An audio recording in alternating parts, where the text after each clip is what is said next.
Hello बच्चों। तो चलिए इस प्रश्न को पढ़ते हैं। किन्हीं दो समुच्चयों ए और बी के लिए सिद्ध कीजिए कि पी ए बराबर पी बी से ये आता है कि ए बराबर बी। ठीक है, तो हमें देखो ये सिद्ध करके दिखाना है।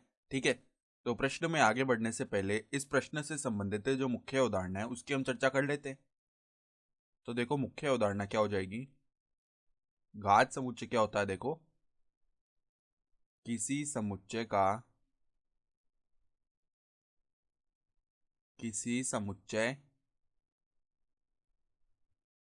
घात समुच्चय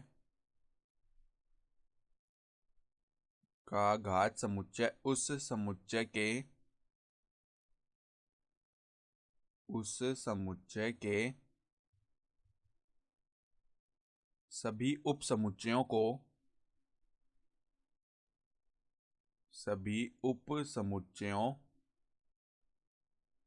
को अवयव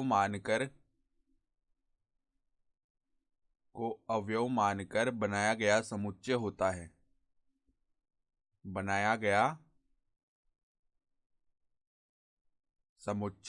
है। ठीक है, तो ये होता है घात समुच्चय।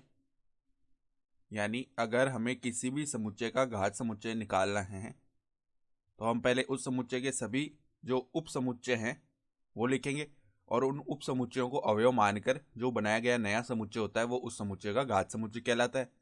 तो हमें बताया हुआ है कि पी ए अर्थात ए जो समुच्चय उसका घात समुच्चय बराबर है किसके?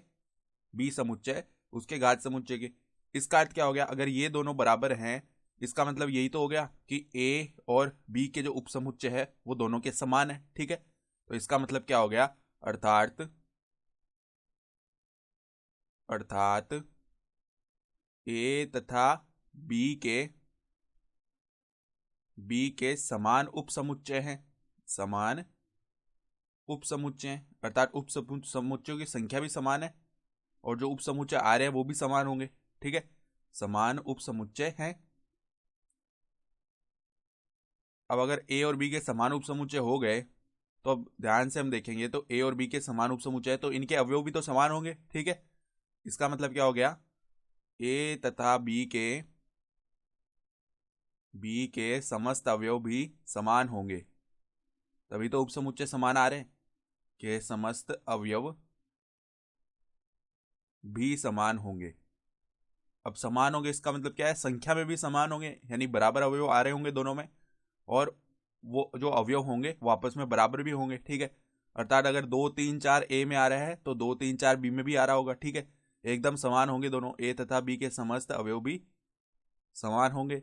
अब अगर अवयव समान है ए और बी में तो हम यहाँ से क्या लिख सकते हैं कि ए बराबर बी होगा।